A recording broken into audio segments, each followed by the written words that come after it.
Let's get at her. It is another episode of the Mainly Broncos podcast. First things first, make sure you hit that subscribe button for the MHRT network page over there on YouTube. Also, for anybody that does not know, we also have a YouTube channel over there on Mainly Broncos. So hit the subscribe over there on Mainly Broncos YouTube channel. Exciting show. We have some Broncos news to talk about. So we'll dive a little bit into that. Maybe some 13 reasons why Pat Bryant is the reason why for a certain trade, if you will. We'll talk about that. Maybe what we'll do is we'll go a little bit in chronological order for like what happened first in terms of the preseason game. And then we'll talk about something that happened here on this hump day, this Wednesday. But the boys are in the house. The people are lighting up the chat. We have Brandon over there in the top right corner. Follow him at Brandon Miller PO. Follow Jordan at Jordan T. Lopez. And myself at Cameron Parker PO. What's up, Dak? What's up, Victory Lap? That's right. Let's go, Broncos. Kodiak is in the house. And, of course, respect my co's, everyone's favorite Judy fan, aside from Jordan. Your brother right there. Yeah.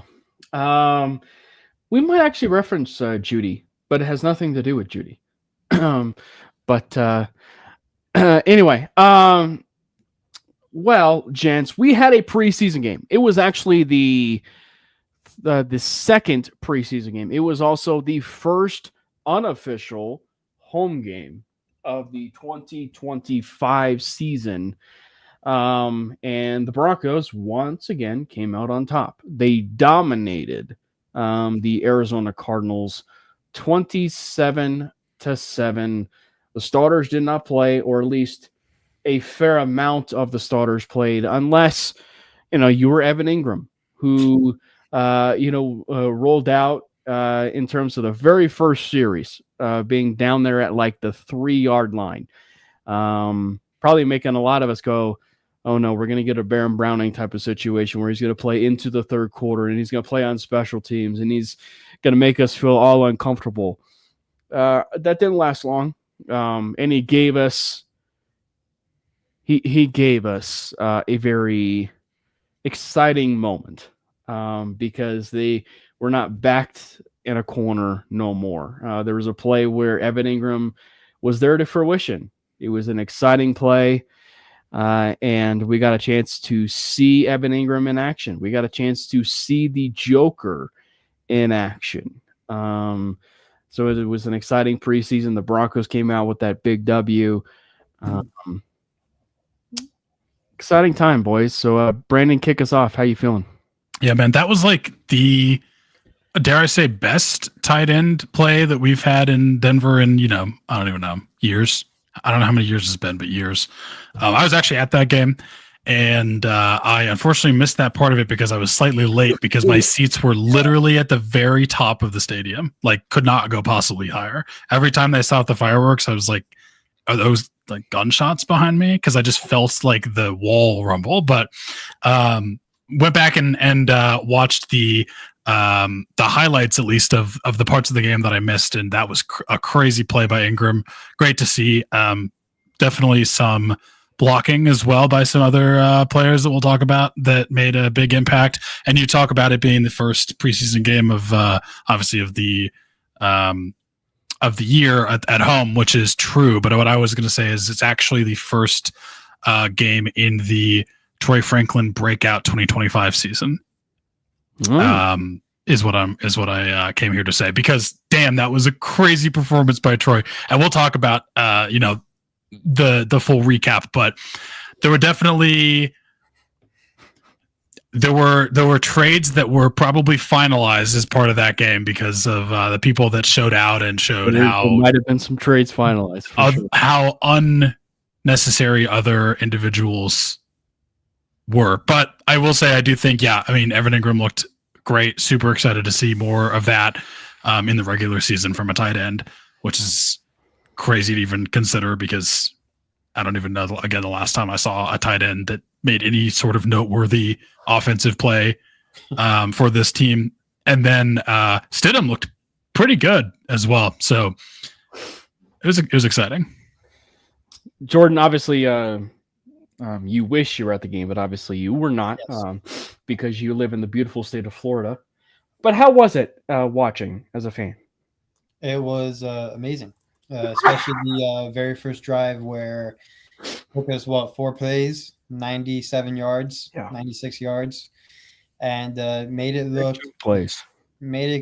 extremely easy. There's just so much hype around this team, like so much being talked about. Like the Broncos fever is like at an all-time high, and I just need the season to start already because every single day we're hearing something about the Broncos being so good, and then another analyst saying this is my sleeper team to make the Super Bowl or whatever. Like there's just so much hype and like momentum going in for Denver, and it's favorable in terms of their first 2 games, which is now going to be a rookie playing his very first NFL game, which is my guy Cam Ward. But then also now week 2, which I will be in Indianapolis for. We played Daniel Jones, so like they can very much start off with a bang. But that preseason game against the Cardinals just shows how much depth we have. I mean, it's truly remarkable the amount of like people we have at each position and how deep it really is. We should all wear black to week 1 of the regular season because it will be Cam Ward's funeral. I love Cam Ward, but I'm just like, what a brutal welcome to the NFL moment for your very first game to go against this defense. I'm nothing against Cam Ward. I'm just like, I feel like it's gonna be a welcome to the NFL moment. And again, I love Cam Ward. I think he's gonna be good. But first game, brother, I'm sorry. Like everyone is healthy. Everyone's healthy. Like Nick Benito's gonna wreck. Like he's gonna wreck a drive all by himself again. Yeah, hopefully Benito's coming off a contract extension at that point. You know, so we'll see. Yeah. So just it was an exciting game, and at least even though it is preseason, to the expectations of everything that we were seeing, the Broncos are backing it up. Like the Broncos are backing it up by playing incredibly well. And so I think that let's start first again with this preseason game, and we'll dive into the possible effects and outcomes of what happened afterwards, if you will.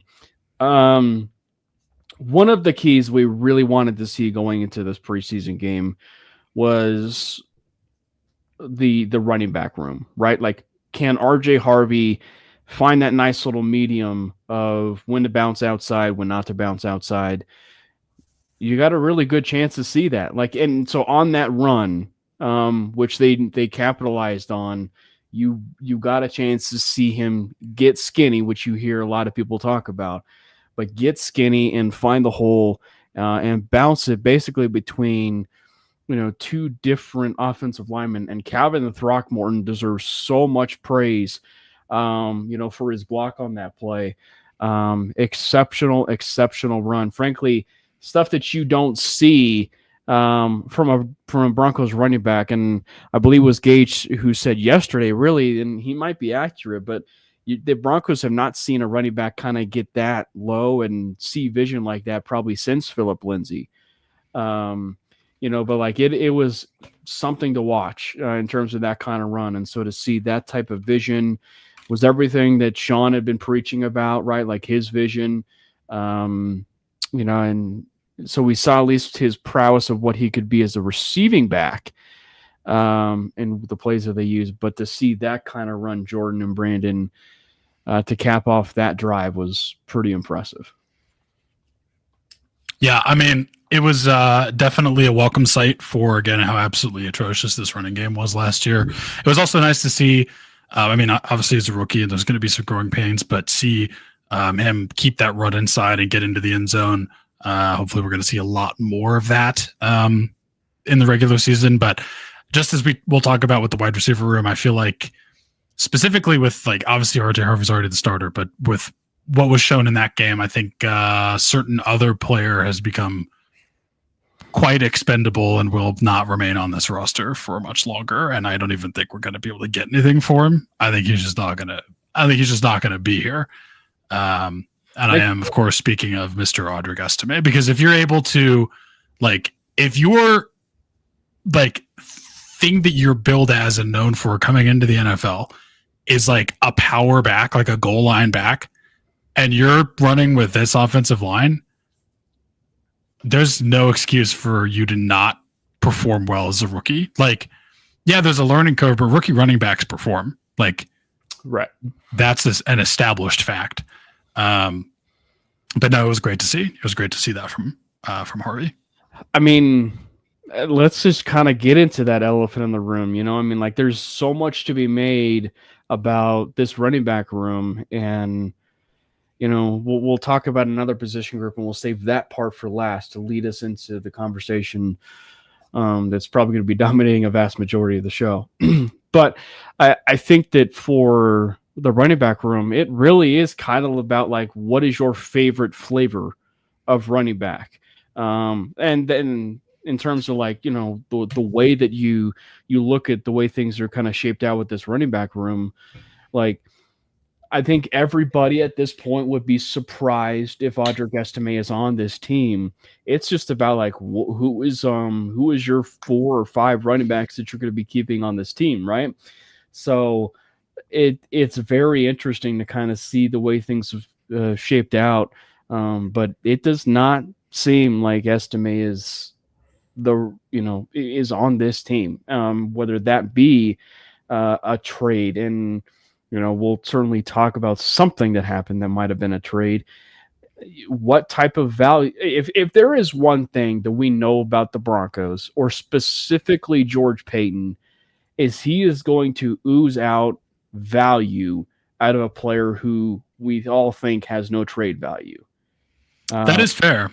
I'm excited to see what he does there, because if we're talking about flavor of the week, I'm sorry, but Audric Estime is like the flavorless, colorless blob. Yeah. I'm just like, this is nothing. There's nothing there, but. So I don't know. It would not surprise me if Peyton and Peyton Company decided to trade Audric Estime for possibly value of something that none of us saw coming. Just evidenced by Trinity Benson, obviously Albert Okwue. Trinity Benson's actually the prime example. We'll reference him for a little bit later. But just oozing out 2 draft picks for Trinity Benson is still incredible to look at it this day. So it would be wild if you're able to get something out of Audric Estime. Even going back to the Okwebanam trade, like Yeah. there's always something. I actually thought Albert had no value, like no trade value at all, and we still got something back from him, even if it was something little. But I can see it was like a 6th or something. Want to say it was a 6 or a 7, or maybe like a swap or something like that. But even so, like, I'm pretty sure Estime is not going to make the 53, and then we will try to explore trade options for him. I wonder if that is just a simple 7th rounder to like the Niners, who usually have running back injury problems and stuff like that. But yeah, that's another player I'm keeping my eye on, is Estime and what happens there. Dude, if Audric Estime can't revive his career somewhat in San Francisco, if they can't get anything out of him, yeah, he's done. I'm sorry.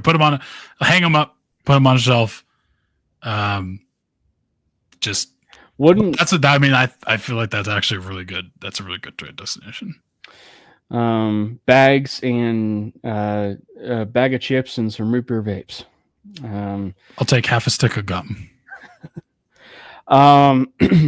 Yeah, so I just think that it's going to be really interesting how it shakes out, because I think you do talk to maybe some of the people in terms of like what's their favorite running back room. It would obviously consist of the main 2, which would be JK and RJ. And then it's about Tyler Bidet, Blake Watson, or is it Julian McLaughlin?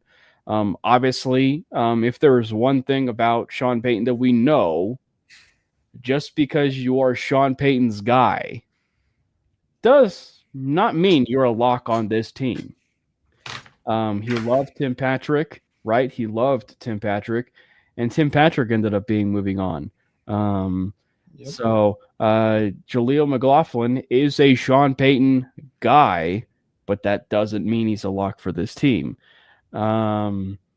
So I think if you are looking at probably some of the favorites for the running back room that I would be wanting, if you will, in terms of the 4 horsemen to lead that backfield, it would be obviously J.K. Dobbins, R.J. Harvey, Tyler Toilet, and Blake Watson.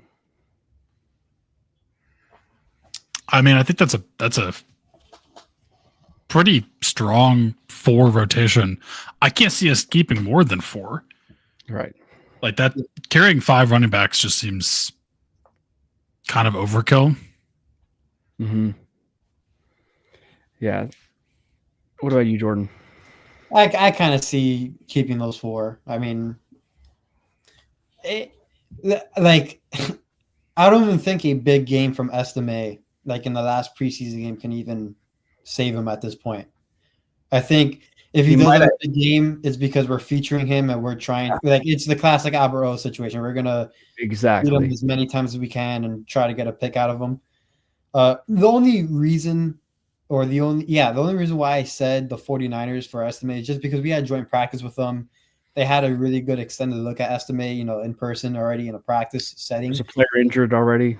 Yeah, so like that's why I said the 49ers. It could be anywhere else. It could be back to the Saints at this point, since for some reason they want to trade draft assets, even though they should be keeping them. But like the 49ers were one of the teams that came up to the top of my head. So for some reason, the Dolphins are looking into running backs, even though they've drafted one for like each of the past 4 years. But yeah, the Estime situation is going to get real interesting within like the next 72 to 96 hours, basically. Yeah. So moving on with the Broncos game a little bit, we are going to move a little bit away from the offensive side of the ball. We may end with the offensive side of the ball, but we're going to go to the defensive side. And if there is one thing truly, I mean, obviously this team has been a huge proponent of depth. You don't need to look no further than the defense, the way things have been shaking out. There were probably a few shaky moments there early on, but they really clamped up, really quickly. In terms of like, one thing's in terms of the touchdowns and everything kind of got settled. Then the defense really kind of just settled into the game. You really got a chance to see a lot of the players and safeties and even the trenches start to really kind of take shape and take form. One case in particular was a rookie, right? Jade Barron really started to kind of really make a name for himself on some plays. Then you had kind of Damari Mathis, who was basically like the microcosm of what his career has been, if you will. Like, well, he'll show a few moments, he'll show a few things here and there, but he gives up that big play, and he was responsible for, biting on a double move, right? Like biting on a double move, and obviously ended up having a touchdown scored on him, which was a lone touchdown. So things don't certainly bode well for Mathis, but I think that, if there's one thing we know about NFL players who pursue a rap career, it means your career is most likely not a good one, as evidenced by some of those players who pursue rap careers as NFL athletes. Man, don't tell that to a certain tight end who just unretired in the Jordan's neighborhood that will remain nameless. Or Anthony Richardson. That's right. Wait, Anthony Richardson is rapping? He's a rapper? Yes, he is. Did he make a rap about how he took himself out of a game? I'm sure that's probably coming in the next 7 days. Out. Yeah. But what were your guys' takeaways, Brandon and Jordan, for the defense? The biggest takeaway for me on the defensive side of the ball was absolutely Jonah Ellis. Jonah Ellis is a dog, and I'm so excited to see him play in his second year. He just looks like we grow pass rushers on trees. Jonah Ellis is the latest crop. Yeah, Jonah Ellis was by far my biggest. I mean, the fact that he is a rotational guy for us when he could possibly be starting for, I don't know, 1/3 of the league. I mean, just off the top of my mind, with bad edge rooms are like Carolina, Atlanta, Tennessee. Actually, surprisingly, the Commanders that do not have a good edge room. Hence why they just signed a old Von Miller. Yeah, like Jonah Ellis being our backup is awesome. D'Andrea Tillman is another. Like, it's just it's one where they have an embarrassment of riches. Q Robinson is another one. And Jonah Ellis, man, like you and I talked about it, Jordan. Like there's a player who is just destined to be the breakout player from the defensive side of the ball. I mean, Chris Abrams-Drain is certainly deserving of that conversation. But, I mean, Jonah Ellis, man, that dude I pray it works out in Denver so we can see what that final form is going to end up being like. But he is on a rise. That is the biggest thing. Rise right now. Go ahead, Brandon. The biggest thing I think that sucks about that is, like, Jonah Ellis is on that kind of trajectory of, like, if this room gets too full and he looks that good, flip him for like a round 2 or 3 pick or something. Well, I mean, you might get him for 8 first. Yeah, with the way things work with this front office, you never know. It could. Yeah, but I really don't want that to happen because depth at pass rusher is pretty important, and also Jonah Ellis needs to stay a Bronco because dude looks absolutely just unstoppable. Yeah, we talk about arcs. Jonah Ellis would be on the Shaq Barrett arc. No, don't you put that evil on me. Like Jonah Ellis is kind of like on that career arc of like a Nick Benito. Like his rookie year, he showed flashes, but like wasn't like a starter, right? And then now year 2 of Jonah Ellis, he might have that year of like, okay, there might be something really special, even though we see it now. But like I'm like in terms of just like production and actually putting it out there, like it can get pretty scary. You saying Jonah Ellis about to have 13.5 sacks? Not 13.5, but I mean, listen, we didn't think Nick Benito can get 13.5 sacks. No. But I see exactly what you mean. Like, I think Jonah Ellis flashed more as a rookie than Nick Benito did. Well, yeah, because I mean, Jonah Ellis, I think in my opinion, I think we would have to look at the stats, but it looked like Jonah Ellis got more playing time as a rookie than Nick Benito did as a rookie. I mean, obviously the numbers will tell, but even if that's not the case, at least Jonah Ellis made the most out of his time when he was out on the field. That's what we can 100% agree on. But yeah, it's the second year for Jonah Ellis is going to be really fun to watch. Yeah, I know Andy, if he's in the chat or he's watching the stream, he's big on Jonah Ellis. I mean, he is big on the Jonah Ellis fan club, and so just the thought of him possibly being traded is probably one where you're ripping the heart out of many people in some Broncos country. So I mean, I remember people not like wanting, like, I know it was early, but fans tend to overreact a lot. But like people were like, but is Benito ever going to show anything? Like they were just kind of like anxious with him. And like with Jonah Ellis, we immediately saw him as a rookie. Well, there's that before the thing even took off, if you will, for Jonah, like when he was drafted, Brandon and I, like, we were going through and we, like, granted, we weren't necessarily like looking at the tape, but like there was that, like, what was it, Brandon? Like there was that like 3 or 4 game stretch in college when he was when he was playing, where like he racked up like 5 sacks in like 3 games. Yeah, he just went on like an absolute tear. And so it's just one where obviously when he was drafted, he was just one where it's just like it was sacks, he was QB hits, he was tackles for loss. Like he was racking up everything. And so like if you want to look at someone who's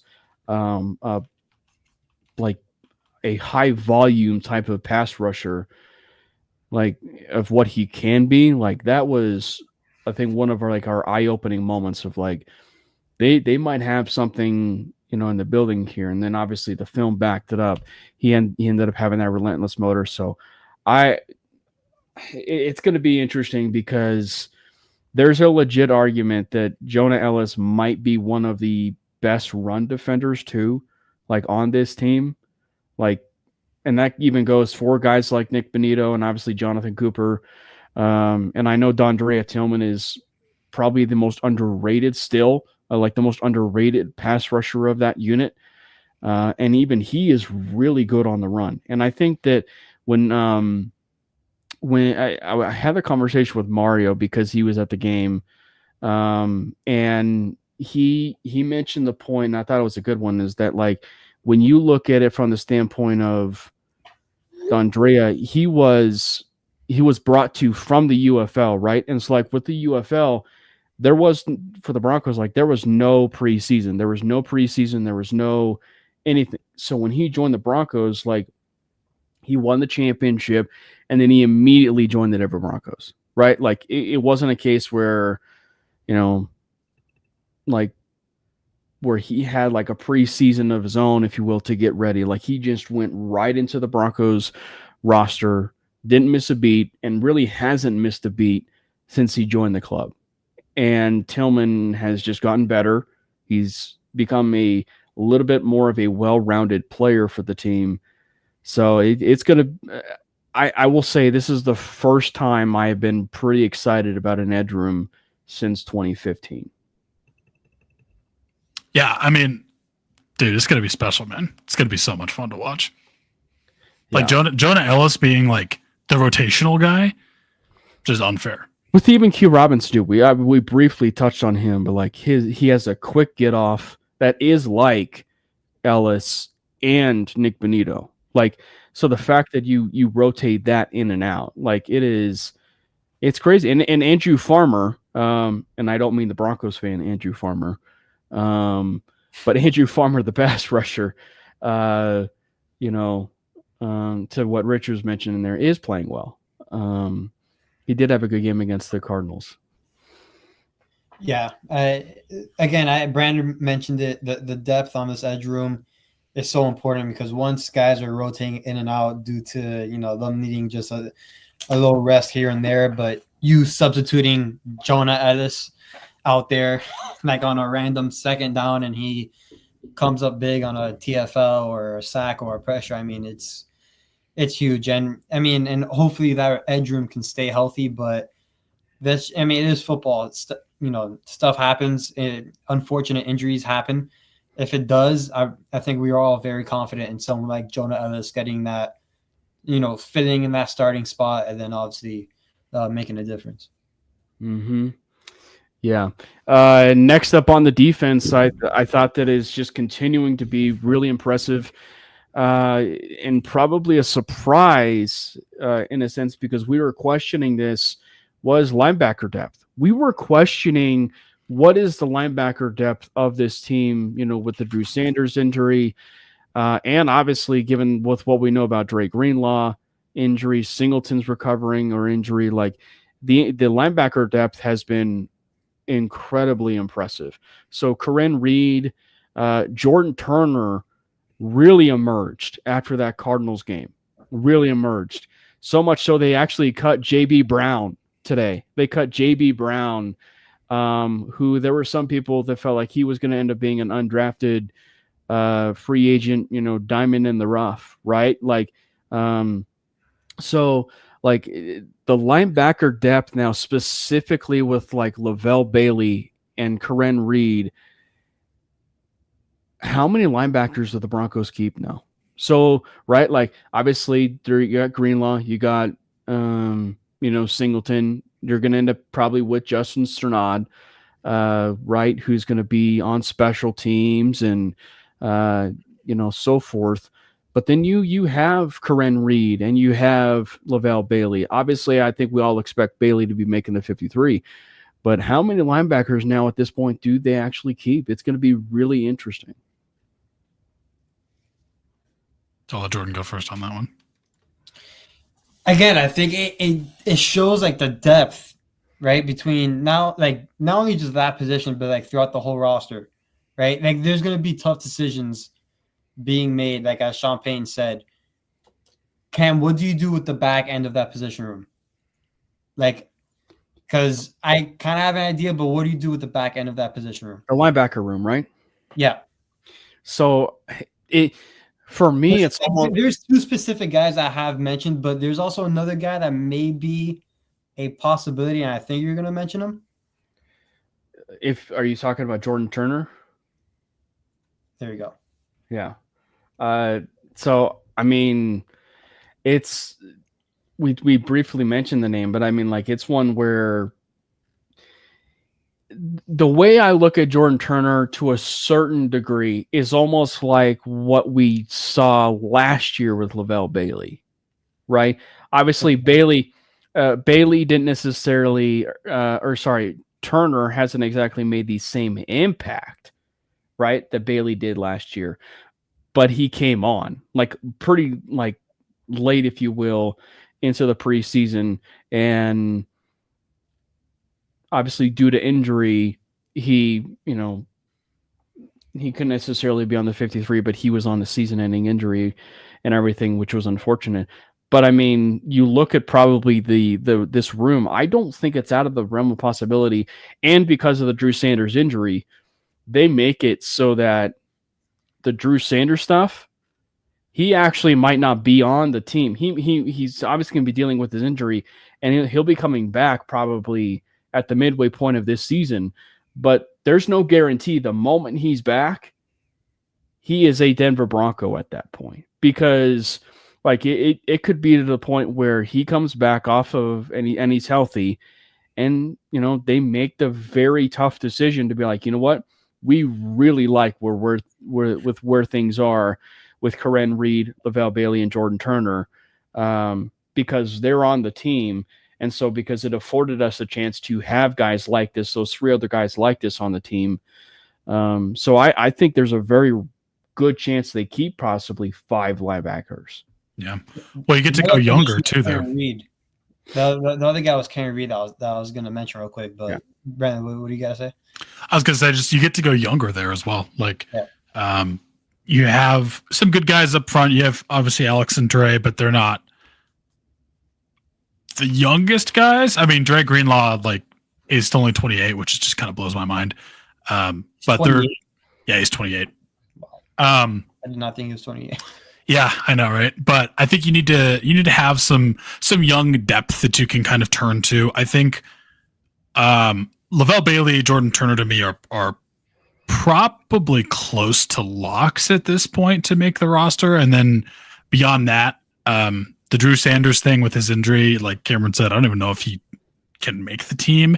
If they like Justin Strnad just still as kind of that depth in special teams, if they really like him primarily on special teams, like I could easily see us keeping those 5, like Singleton, Greenlaw, Strnad, Bailey, and Turner.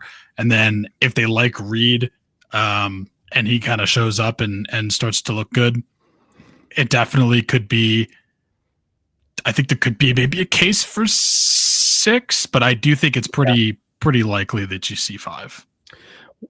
And obviously with Strnad being more of a special teams piece.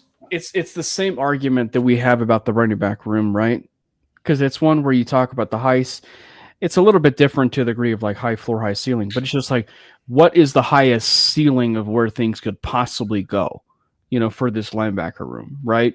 In terms of overall development and overall probably fit with, either with what Vance Joseph wants and or Jim Leonard wants just overall for the defense, right?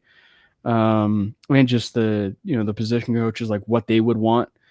So like, if you ask me, obviously we're going to end up having Dre Greenlaw. And I also, in Singleton, I will say this, I think that probably the most bodies would be the most beneficial, just given the fact of the with Singleton and Greenlaw, you have no idea what injuries are going to be taking place, right? So I think that it would at least be beneficial for you to have at least 5, right, on your team, and knowing the depth of it. So I agree. I do think it's not out of the realm of possibility that they do keep 6, but I think Jordan Turner is probably practice squad bound. I think it's a little bit too soon to probably say he's on the 53, but if he goes out and he has a Keaton Smith type of game in this third one against the Saints, it's going to be darn, and I know it's just a third one in the final preseason game, but it's going to be darn impossible to keep him off the practice squad at that point.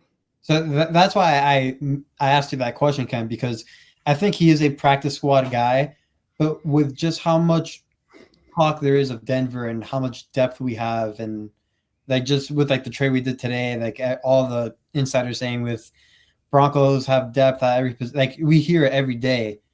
Can we sneak a guy like a Jordan Turner on the practice squad without him getting picked up? I think we can, but it doesn't scare me. But like there's like a real possibility of like other teams really looking at Denver's transactions and what they do and who they cut and who they put on the practice squad, because they understand how deep we are, especially at a lot of positions. Yeah, no, and I think it's going to be interesting. And the other part of it too is there's also other teams that are there's also us that are going to be looking too. So we might be looking at the room where I think a fair amount of the years, just I think in general, we've kept a fair amount of the guys we wanted to on the practice squad. But we kind of poached like 1 or 2 players and had them on the practice squad. So I think it's going to be interesting. Moving forward with the,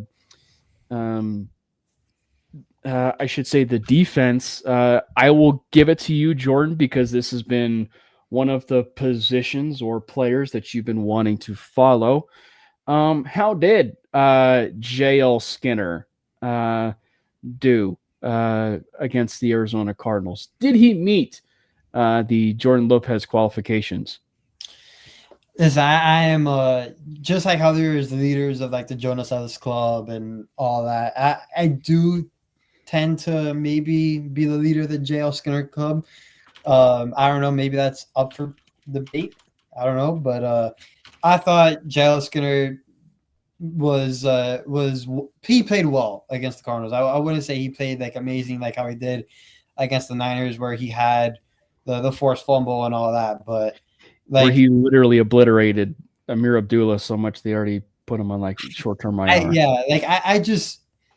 have high expectations for J.L. Skinner. It's just so unfortunate that we might not see him in the role that I would like to see him in. Hopefully he can get to that level. I know he had like one missed tackle that was, I don't want to say pretty bad, but I'd expect him to make that play. But I think the more snaps he can get on defense and maybe being inside the box. I mean, I wrote about it on Predominantly Orange, but he can be a guy that can be a depth piece in that linebacker room just because of the qualities and traits that he has as a player and play inside the box. And I described it all in my story, but I know Skinner's going to make the 53 just purely off of special teams. I mean, he is arguably probably our most important special teams player, but I do see a role for him in the defense. I would like to see it come to fruition. So here's what I'll ask, Brandon and you, Jordan, and I'll give my piece too. But the safety room, right? So we just talked about how the linebacker room could very well carry 6. Well, they carried 6 safeties last year. Or was it 5 safeties? But they carried a fair amount of safeties last year. And Keaton Smith was that type of player where he played so well in preseason, it was impossible, to where they literally had to have him on the 53, and they couldn't put him on the practice squad. Do they keep 5 or even 6 safeties, right? Because I think it's fair to say that Locke is going to be on the team. Skinner is going to be on the team. Do we have a lock and key type of situation where Devon Key is still on this team? DeLaren Turner-Yell has had an uphill battle really ever since his injury. Kind of surprised he's still on the team at this point. So he's probably not going to be able to make it. So it's really one where it's, I guess probably that's your question, right? If you're going to be wanting 5 or 6 linebackers, would you rather have 5 or 6 linebackers, or would you rather have 5 or 6 safeties? Personally, I'd rather have 5 or 6 linebackers because here's where I kind of stand with this. The safety room, couple of thoughts. I am a little worried about the depth there just because like Devon Key did not look good, to be honest. And I think we could maybe pick up someone still before the season or just add some more competitiveness there. I'm surprised DeLaren Turner-Yell is also still on this team like that. I would agree with you there. And then Franklin's a special teamer. Yeah, Franklin. And then Keaton Smith is interesting. The reason I say I'd still rather have put that depth or put that heavier number at linebacker is I feel like, and I'm not saying like this is definitely going to happen. I'm not saying I think this is the best option, but depending on what the team decides to do, I think Jahdae Barron can play some safety and look good doing it. And I think when you're looking at this depth chart and where he could maybe make some impact, I mean, you have McMillan, who's like already a very good slot corner. So if you need some safety play, like you're not losing much by going to McMillan. I mean, obviously Jahdae Barron is like incredible and he's better than McMillan, but I think keeping McMillan around, and like people talk about, Jahdae Barron's going to take McMillan's spot, and that could be true, but I think having McMillan is like a very valuable depth for nickel corner. Lets you have Barron maybe play a little bit of safety if you need some guys there, or you want to have like Hufanga, Jones, and one of like 3 safeties back there, and one of them's kind of like a roamer, and that's going to be Barron. I don't know, but I feel like I would rather have the linebacker numbers just because of the flexibility that you have with Barron. But I do want to see more competition, or even just like someone else added to that safety room, because the guys we have there right now, I mean, obviously Hufanga, all pro level safety, but health wise is a little bit of an issue. PJ Locke, I think, is solid. JL Skinner, I haven't seen enough of him as a safety, but like for what I have seen of him in general, I think he's good.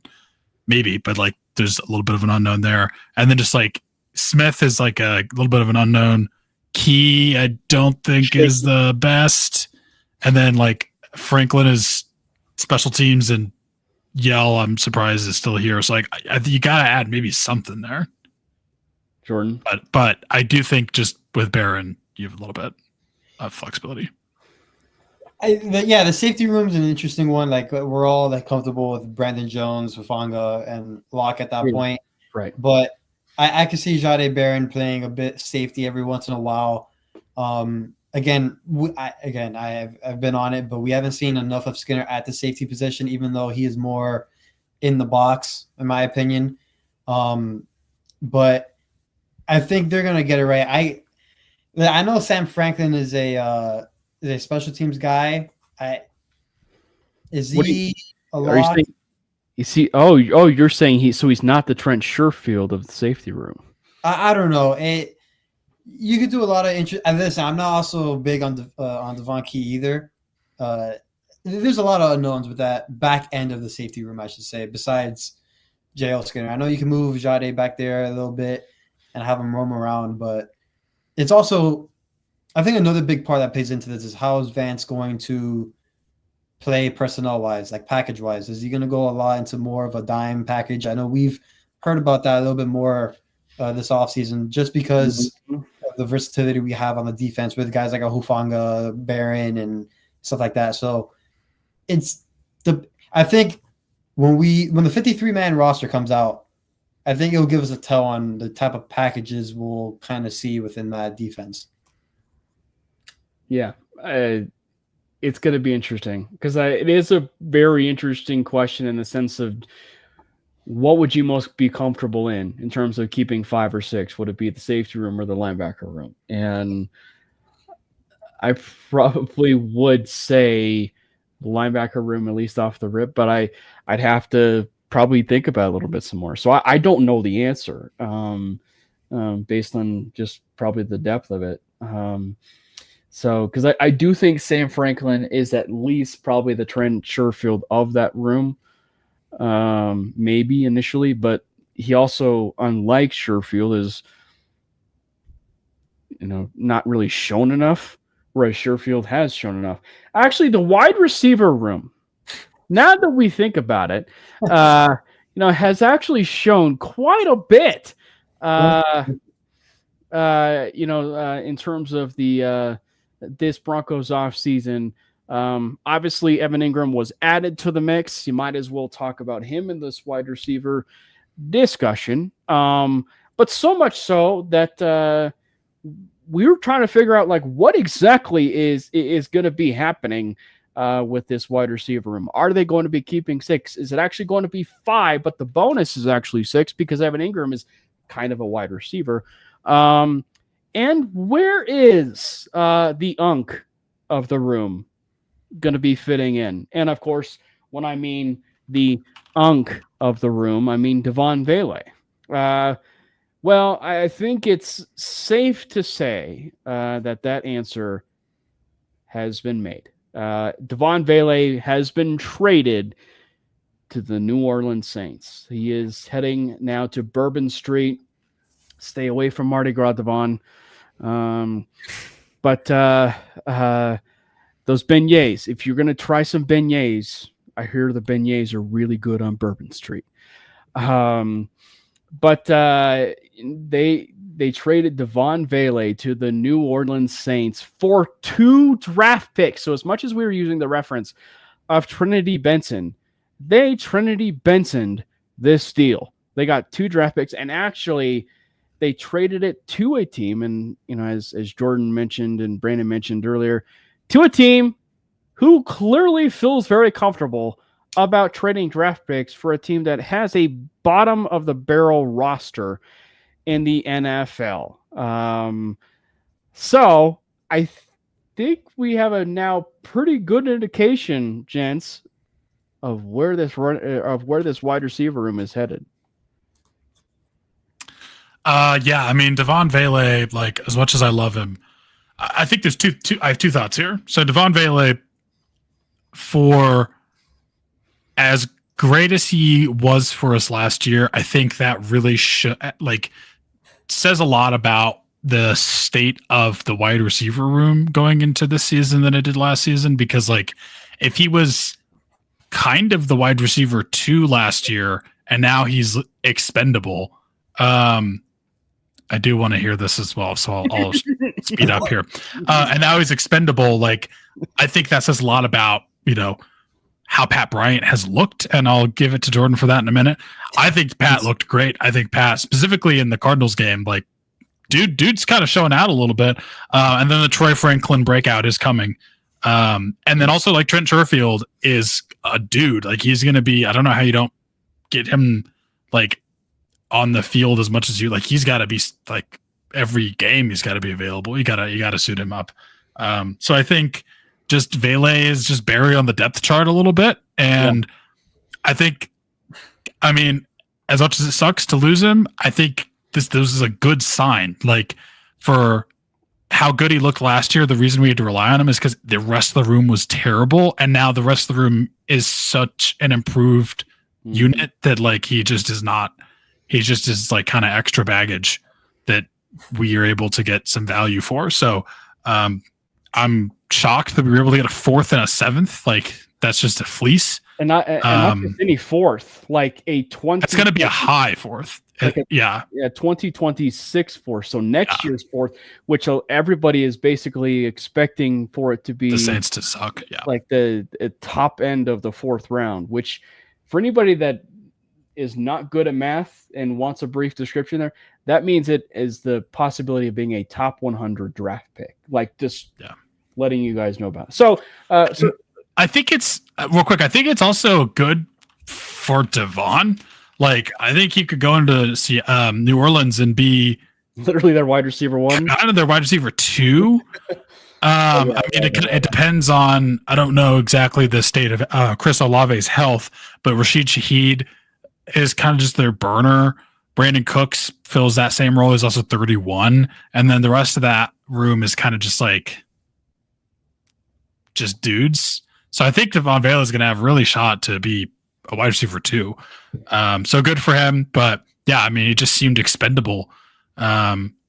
Since the emergence of Franklin, the drafting of Pat Bryant, and I think Pat Bryant has looked good. And signing of Evan Ingram.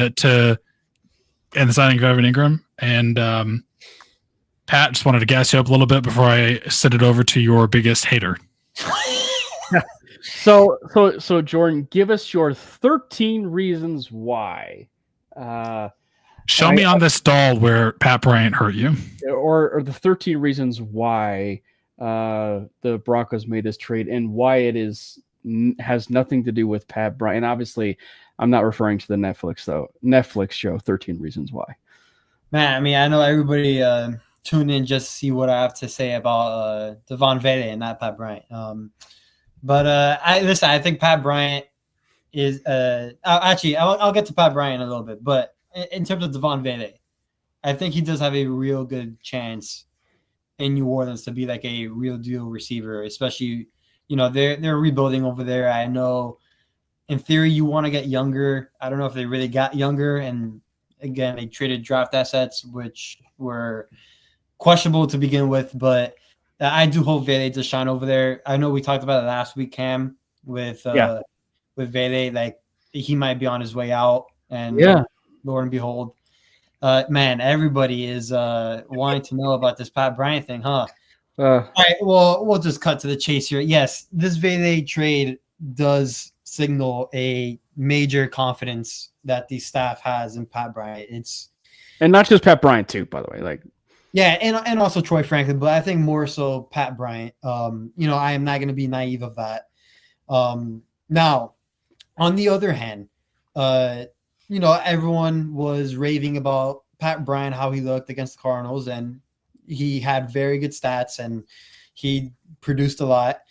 Now, I am not going to overreact like a lot of people on social media and go absolutely crazy after he caught a wide open 20-yard dig route against a zone coverage and was wide open and make it seem like he was the greatest thing ever.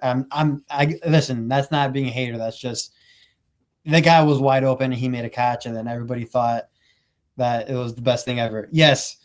Did he run the right route? Yes, but that's expected of. I know we can dive into all that, but Pat Bryant did what he had to do in the preseason game against the Cardinals. That's 100%. I am not going to knock him off for that. But I will say, after that game and the PR that Bryant got it was a simple dagger concept. Yeah, I know he was wide open because he got into the soft spot. Well, the route was a dagger concept. He was going to that. So it was a perfectly placed play call from Sean Payton. I know everybody would rather give everything and all the praise to Pat Bryant, but again, I wouldn't take it that far. Actually, the most impressive play Pat Bryant had, at least in my eyes, was the ball that was thrown at his ankle. Yeah. The ball. I thought that was way more impressive than the other plays he made because that was a very tough catch. But again, I'm going to wait till the regular season. And I'm going to wait till we get some actual starters on starters type film that we can look at and see how he produces there. I'm still going to have my questions about him. I hope he pans out. Like, I hope he proves me wrong because I'm not that guy like a lot of people on social media where just because he's not my guy, I don't want him to be awful. But again, I hope he proves me wrong. I am not going to I am not going to give him a lot of praise and flip out over wide open catches. That's just not me. I will say I'm afraid for everybody, but you know, You got to have someone execute it, man. Great play call. Someone's got to execute. But anyway. Michael Benny could have ran that dig route and caught the ball. That's how wide open he was. But God forbid. Wait, what was that? Say that again. Michael Bandy can run that same route and be just as open. No one was there. But I digress. I don't want to piss off everyone. I just want to. Amen. If that's the kind of stuff that Pat Bryant excels at, he can play that Michael Thomas role. He's throwing slants, he's gonna run daggers. He's gonna be the next Billy Ray. So. Actually, I would say that the Keenan Allen comparison or comp or archetype, if you will, is probably my favorite one for him.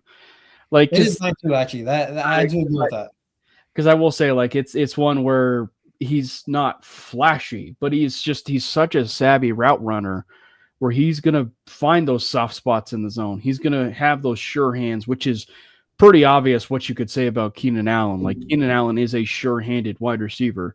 And I thought that the catch down on his ankles was pretty evident about that. Yeah.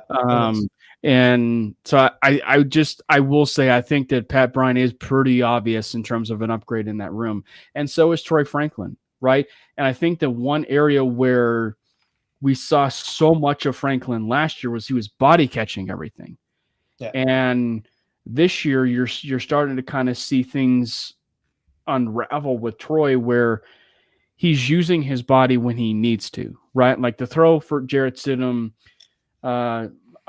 it certainly didn't necessarily need to be maybe as much of an on the money throw. I mean, obviously it was an on money throw, but like the way he caught it, it kind of had to be a little bit of a body catch, because if he does catch it with his hands, the DB probably makes a little bit of a play on the ball there to knock it out. And so I think that, there's times where you're starting to kind of see him separate himself, not just from his route running and getting separation, but just separation from obviously the wide receiver room. And then, I think it's pretty obvious you could see the ceiling for him and the wide receiver. And I think that there is maybe this is too far down the road and too forward thinking, but I don't think it's out of the realm of possibility that the Broncos have their new wide receiver 1 and wide receiver 2 on this team in the names of Pat Bryant and Troy Franklin. How you want to divvy up who's wide receiver 1 and who's wide receiver 2, that's up to you. But I think that the way things develop and the way that Sean has always developed, I don't think it's out of the realm of possibility that Pat Bryant and Troy Franklin are your wide receiver 1s and wide receiver 2s down the line. I mean, that's way down the line. Court just got that deal, man. Let the man have his time in the sun. I would revisit this conversation in like 3 years. Yeah, Mims is probably one of the interesting ones, and Mims is fascinating,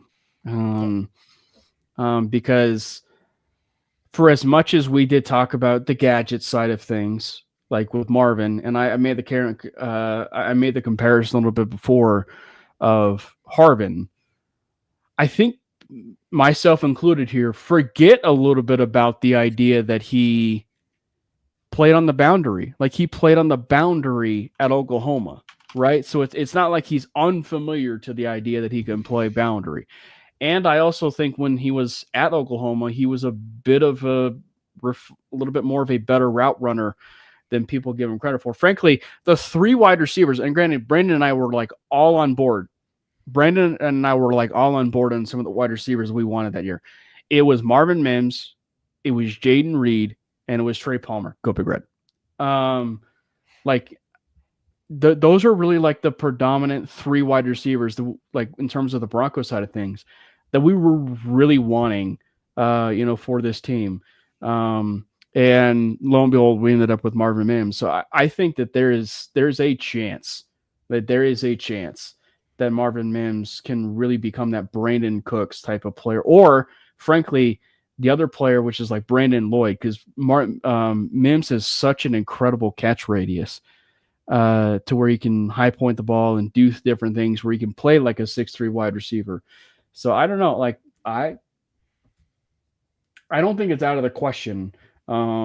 but boy, it is really hard to ignore the excitement of Patrick Bryant.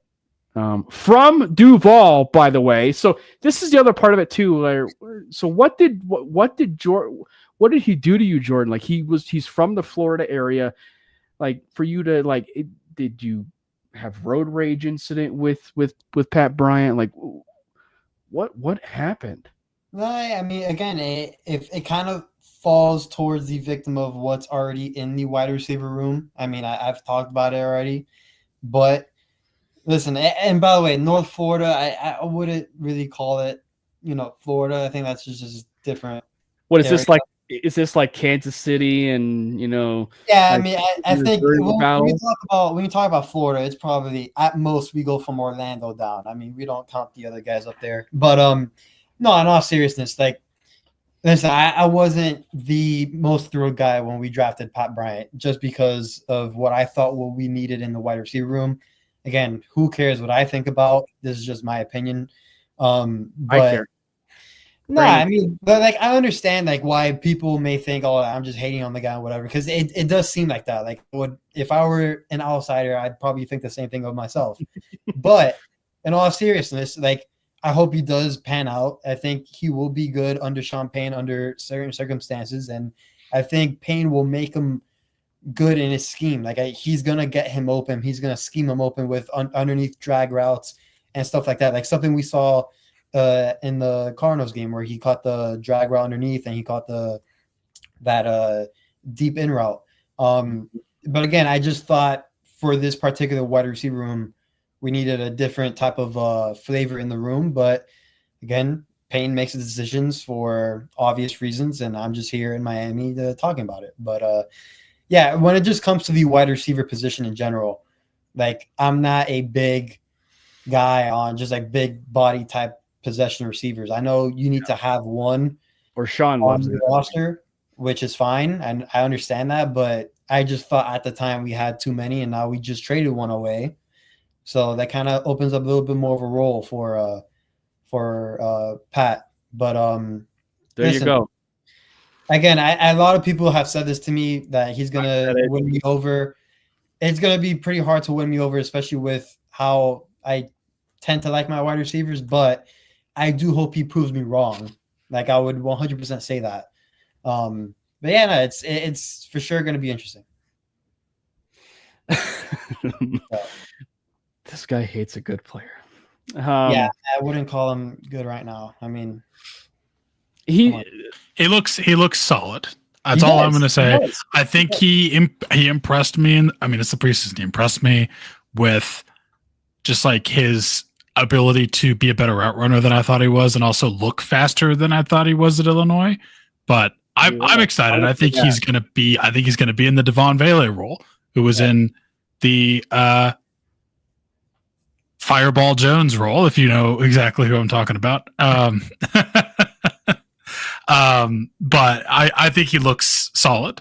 I will say this to your fast comment, because this is a comment that I know that Jordan has kind of latched on to. Has Brian actually surprised you about maybe how quick he is, Jordan? I wouldn't say surprised, because again, I still need to see it in the regular season against press man coverage and see what happens. But at least initially, like right now, like. Yeah, I think you can say right now just because of who he's going up against, like in the preseason games. That's all we really have to judge off of. We have no practice clips. We have none of that. But yeah, like again, I just have that feeling when it's mid-November, we're having the same conversation about the wide receiver room where there's only one or maybe at best two guys that can only create separation. And if it happens again, especially in a year where our defense is stacked, both supposed to take the next jump, and everybody's telling me that Pat Bryant is going to fill that void, I don't know. I got to see it. If he does, then perfect. We have that guy. But as of right now, I don't see it.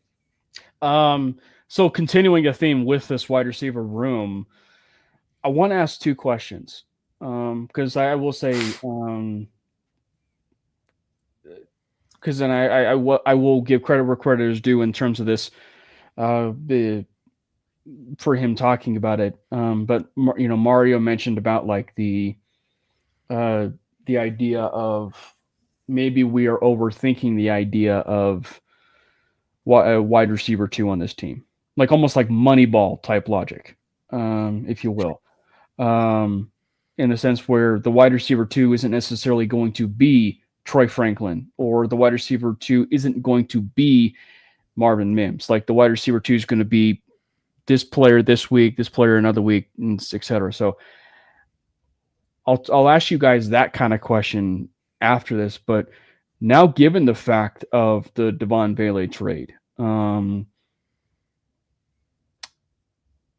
don't really think we have a wrong answer for how we would want this wide receiver room to shake out. Like if they kept six standard wide receivers, I don't think is a bad thing. But I think where we do have to probably look at things is like the way things probably currently stand is they're keeping 5 standard wide receivers, with Evan Ingram basically being that 6th wide receiver. So in essence, they still have 6 wide receivers. But we'll start with you, Brandon. Like, how exactly would you look at this wide receiver room, and how many players would you keep? Because there are a couple of those players that are battling for that practice squad or battling for that 6th standard wide receiver spot that really do catch your eye. And he obviously been one of them has been mentioned in the chat already.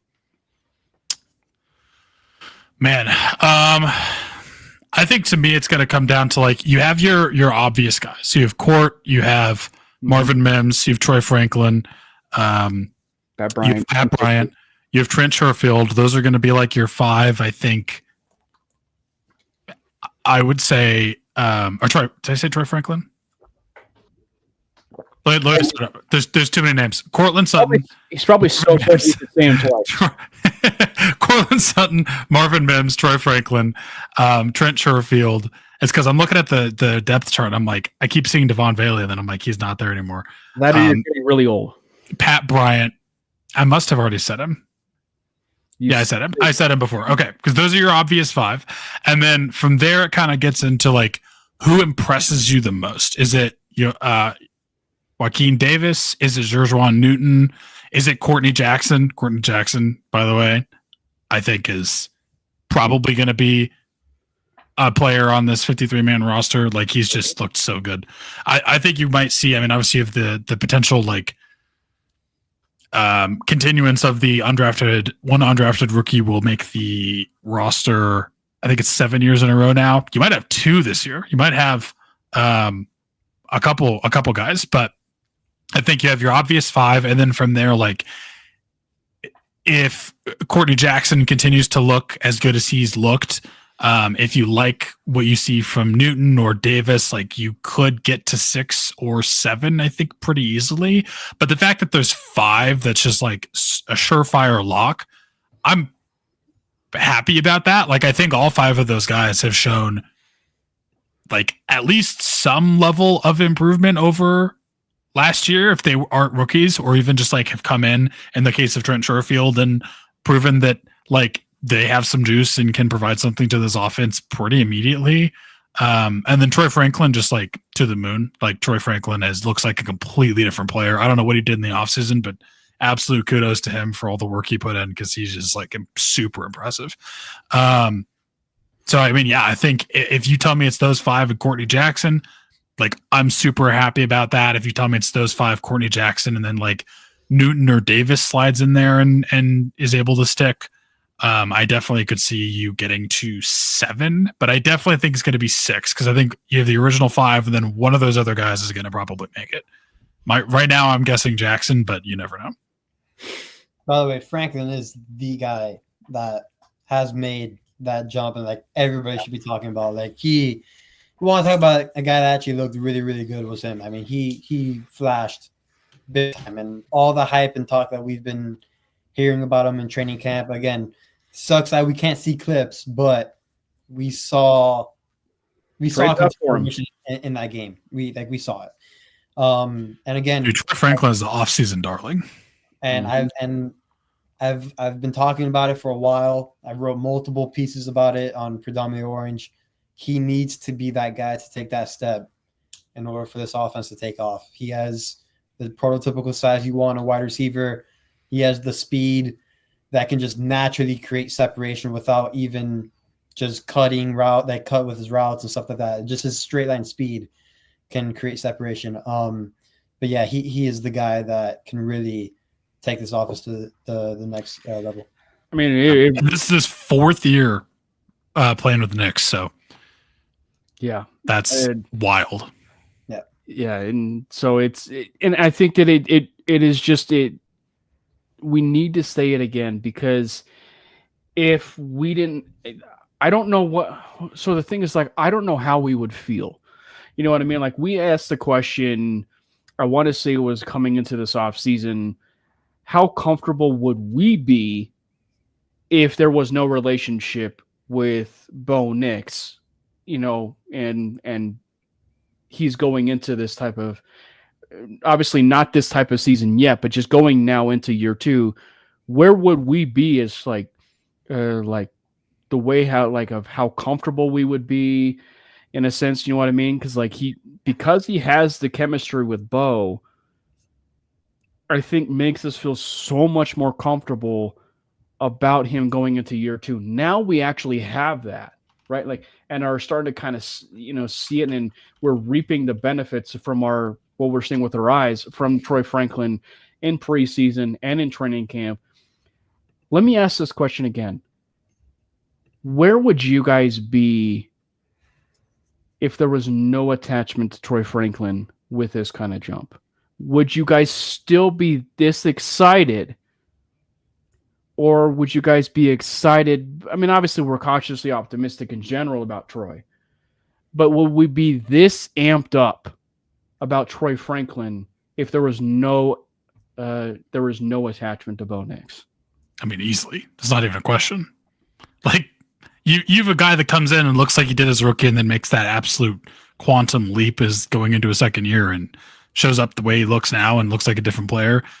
I don't even, like, you could throw the last 3 years with Bo out the window and I would be so amped for Troy Franklin, dude. Yeah, I would agree with Brandon here, even though I have heard the other side of this, but I would agree with Brandon on it. I mean, it's the cherry on top for sure. Like, it's not like I'm not saying it's another thing, but I couldn't care less. Like, if you threw that out the window, I couldn't care less. I would be so amped for Troy Franklin. Like, he just looks. I think it's a combination of things. It's like how he looked last year, how he looks this year, and then also like how starved for more weapons this offense looked last year, and like having a guy come out and be able to like make that jump, because like going into this offseason, we looked at it as, okay, you got Cortland Sutton and who? Everything else was like a question mark. And you're talking about like, can we get like take the wide receiver 1 in next year's draft, like hoping Jeremiah Smith was going to be somehow 1 year early eligibility, which is obviously not possible. Right. But like, can we somehow steal Jeremiah Smith? That's obviously not happening for 2 years. But like that was the conversation going into the offseason, because it's kind of just like Cortland Sutton and question mark, except for Devon Vele, who's not even on the team anymore. And then now, I mean, again, it just kind of goes back to like Devon Vele was like kind of the reliable dude, the reliable second option as a wide receiver last year. Mims, I think, was obviously good, but I think he was more of a gadget guy. That if like your wide receiver room made so much of a leap that the guy that was your solid weapon 2 on offense last year is now expendable, like that's insane. That's such a huge leap. And like Troy Franklin developing into what he looks like he's developing into is absolutely massive. Yeah, if there is a big takeaway from the whole Devon Vele trade, it really is this. And I don't know how, Mr. Haterade over there in the bottom feels about this, but it's just it really is about the idea of the wide receiver room. Just simply trading Devon Vele tells you how deep this wide receiver room has been. And the Broncos wide receiver room, maybe on paper, has at least led us to the idea that it had been deep in the past. It had just been a true to form in the last 10 years quarterback play. Like it's about how the quarterback play has been, and that's kind of like brought down that wide receiver room. You know what I mean? But I just think that it's a beautiful feeling to know about how deep this wide receiver room really is right now, because you don't make that type of decision if there aren't other players performing or other, players fulfilling the roles that they need to. And I thought that, it's the Devon Bailey thing really is so interesting because it's an amalgamation of a lot of things. It started with the Evan Ingram signing, right? It started with the Evan Ingram signing of him controlling the middle of the field. Then you add in the idea of Pat Bryant. You add the idea of, Troy Franklin taking that leap, right? And then you add into the layers of possibly RJ Harvey on, angle routes, work in the middle of the field, and, possible routes in the middle of the field, or even, as we said, Ingram in the middle of the part of the field, or even Marvin Mims and Troy Franklin. Because like Troy Franklin, for anybody that does not know, he has been operating at times in the slot, which is kind of freaky in the sense because, you have a guy with speed in the slot, with far more speed and breakaway speed than Devon Bailey. So you add that, it's a nightmare scenario possibly for the Broncos, and you have that safety net for Bo that he, obviously trusts. So I think that there was just too much of an uphill battle for Bailey. There was a lot of mouths to feed, and to mention what Zach Zegers mentioned, too, today, it's like you look at the pecking order, right? Like you look at the pecking order. Troy Franklin and Pat Bryant were being played above Devon Bailey. That should have been probably our first initial big takeaway, right? Like, was these guys are playing above him. Obviously, Bailey's been injured and he's had a bit of an uphill climb, but playing above him and playing quite well, is a problem. And then the wide receiver rooms together, like Joaquin Davis, our boy Jordan, he's playing really well. Corny Jackson is playing quite well. He had, as Brandon mentioned, he had a bounce back game against the Cardinals. It seems like he might be the fan favorite for wanting, him to be wide receiver 6, on this team. So I want to ask you guys this last question. And it actually has to deal with Corny Jackson and actually Marvin Mims for that example. And I asked this because it was a question that was posed by Mundungus on 5280. And I really do think it's a very good question to ask. Say they add Corny Jackson. Are the Broncos moving away from the idea of Marvin Mims as a punt returner, or I should say a specialist? I mean, it's a very interesting question to ask because he's been an all-pro punter. So why, if it ain't broke, don't fix it. You know what I mean? But it's a very interesting question. So if they do bring on Corny Jackson, who's clearly shown an idea to get better to being a punt returner, Brandon, Jordan, are we moving away from the idea possibly of Marvin Mims being a specialist at punt returning? I think it depends entirely on how to use Marvin Mims in the offense. If you're trying to get Marvin Mims on more like actual routes, use him as like a full-on wide receiver and not just like a gadget player, then I do think you could maybe see Cortney Jackson take over that return role, just because you want to get Marvin like more actual snaps in the offense and you want to keep some wear and tear off of him and not make him return. But I mean, it's kind of like what you saw with Tyreek Hill and the Chiefs. I'm not saying that he's Tyreek Hill, but Tyreek Hill starts out as that like dynamic returner and then gets involved as being more of like an obvious weapon in the passing game. And then he's not used as much as a returner.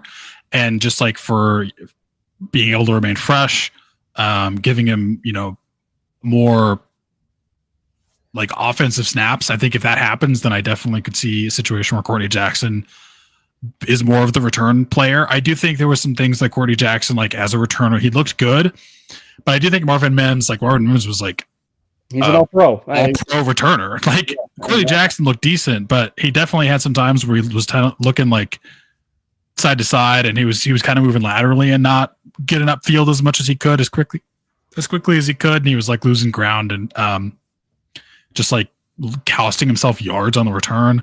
So I do think he looks promising, but it depends on how he continues to look. And if this is going to be like a deep run playoff team, you're going to need consistency at the return spot. And that's going to be more Marvin, I think, right now. But I mean, if you stick with Marvin as going to be your return guy, I think Courtney Jackson's done enough to prove he could be like a solid depth wide receiver for you as well. So like you can't really go wrong with him. Like you can have him as a wide receiver 5 or 6, wide receiver 6 probably. And then if he doesn't work out as a return guy, or if he does, you can still have him as a wide receiver 6. There's some depth, and then you can give Marvin Mims a break and use him more as part of the actual offense. So I think that's how I see this going.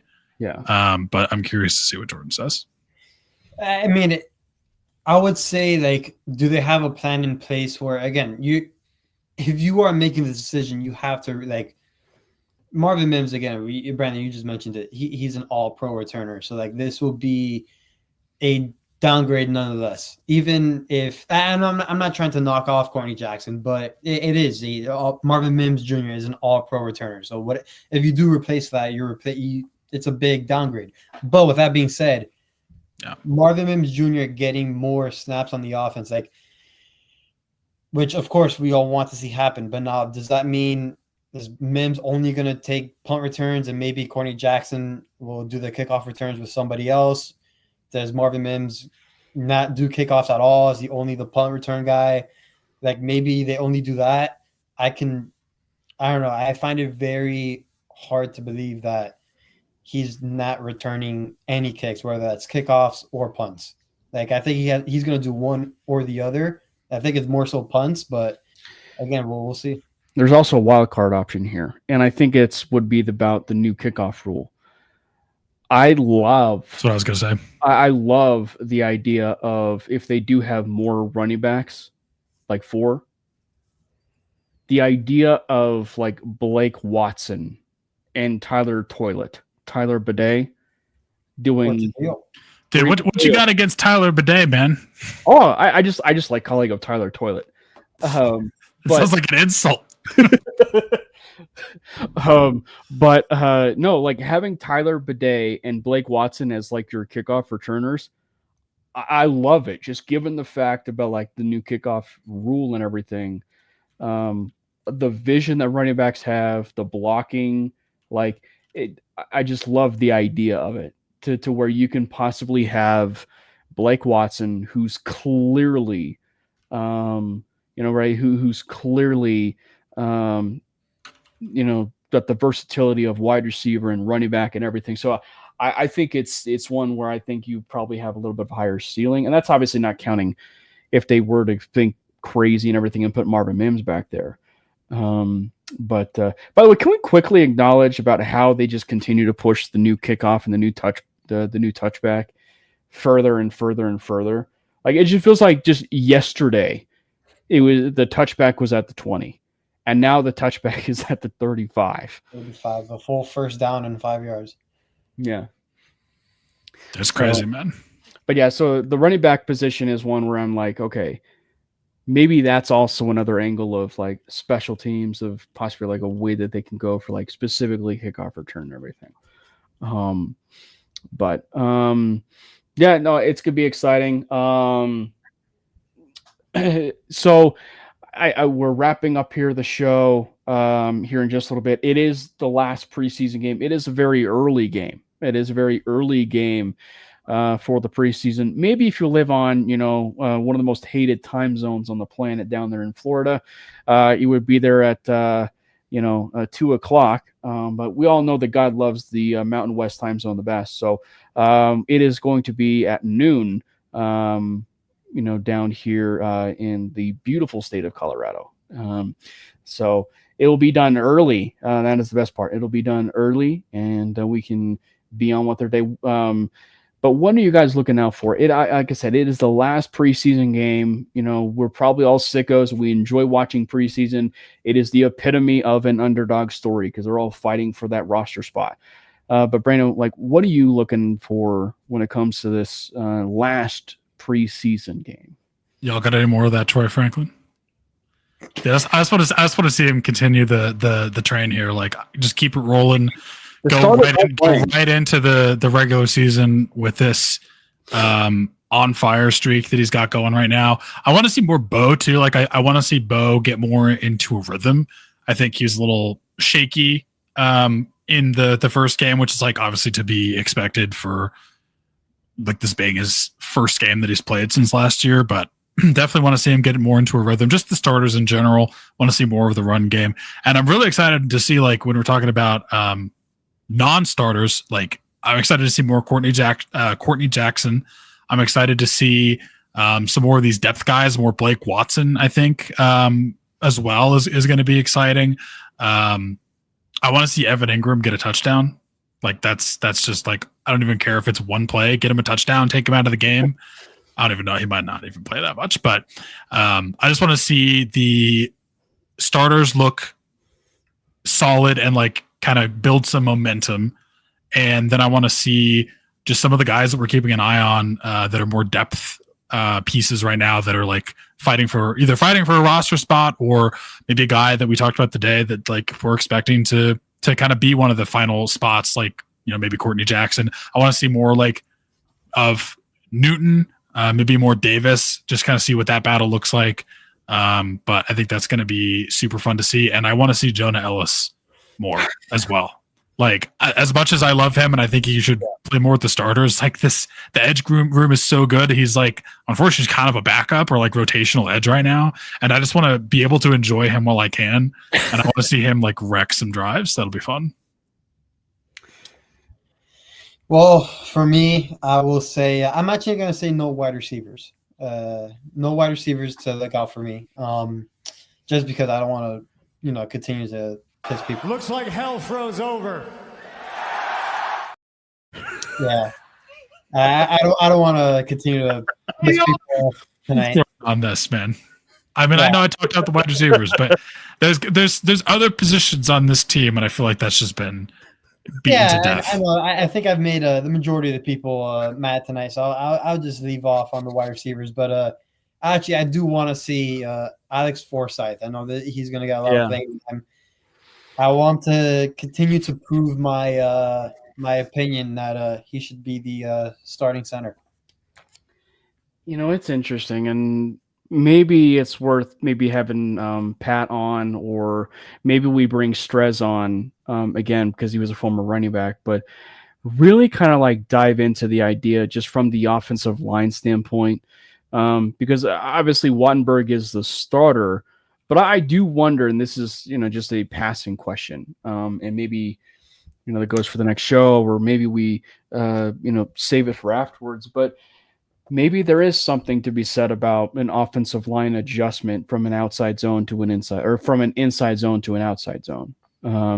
Is it a little bit of an adjustment? Obviously, schematically wise, we would think that it's something. So maybe they're adjusting a little bit, and that would probably fall in line maybe with Alex Forsyth a little bit, right? So I think that maybe there is something to the idea that there's a door open for Forsyth still, So I think for me, it's just continuing the depth theme. And I know we talked a little bit about that too, but like just the linebacker room, what is that going to be shaking out? Cornerback room. Are they going to be, we didn't actually get a chance to touch overall about the cornerback room, but do they keep five, right? The five true locks of this team. I think is going to be quite interesting because, it might be one where I think if they keep five, maybe they keep lesser safeties or more safeties, because it might lend us to the idea that maybe they want Barron to play some safety. And if they are roaming him around, it's going to afford them the opportunity to where maybe they can, keep more players or less players at that position because of that versatility with Barron, or just their versatility in general for some of these players. Offensive line, we didn't get a chance to touch on it, but Nick Ergulio went down. Prayers up to him as he's recovering from injury. He was set to be on the 53-man roster, and possibly a little bit down the line to be overreactionary. possibly a Ben Powers replacement. So it's gonna be super exciting to watch the depth and everything. A little bit of a news and promotional item, if you will, but the next show that'll be Wednesday, we have CBS reporter, news reporter, and sports reporter Justin Adams on the show for Wednesday. It's gonna be a lot of fun. So we're gonna get a chance to talk about these Denver Broncos with Justin Adams. So he is going to be on the show. And we are kind of like in the talks to possibly have another guest on for the week of NFL kickoff. The day might get a little bit different on that one, so we can be able to, be flexible for the guests and everything. So just kind of stay out for that. We also might be doing a special episode for the 53-man roster prediction, our 53-man roster prediction. I think we may try, at least on the tentative front, to try and maybe do Sunday and try and work through a time. We will let you guys know certainly what the time, but a 53-man roster prediction, for possibly a show. It's not a guarantee, but for possibly a show. And I think we're kind of eyeballing Sunday, but it's gonna be a fun time. Broncos season is fast approaching. And it's gonna be an exciting time. So thank you guys so much for hopping in. Make sure you hit that subscribe button for the MHRT Network page over there on YouTube. We're watching you guys. We're watching you guys. Also hit the subscribe button for the Mainly Broncos page over there on YouTube. We just started it. I want to say it was about 3 weeks ago. So please hit the subscribe button. We're, I think, almost at 10 subscribers right now. Obviously follow the boys. Follow Jordan at Jordan T. Lopez. Follow Brandon Miller PO. We stream from our X handles. I just want you guys to know that we stream from our X handles as well as YouTube. So make sure you guys can watch the stream at any point from wherever you guys feel comfortable, but still make sure you hit that subscribe button for MHRT Network and hit the subscribe button for Me the Broncos. Don't make me repeat myself, because it makes me feel like I'm getting older and older and older. So again, thank you guys so much for hopping in the chat. And we will see you guys next week for a brand new episode of the Mainly Broncos podcast. Let's go Broncos! God bless Bo Nix! Fast lane when I pass in the street, bag of money in the passenger seat. Simcoe's been asking for me on the road from the west to the east. Way up, I might never come down, cause the coast's racking up the flight miles. So high, I might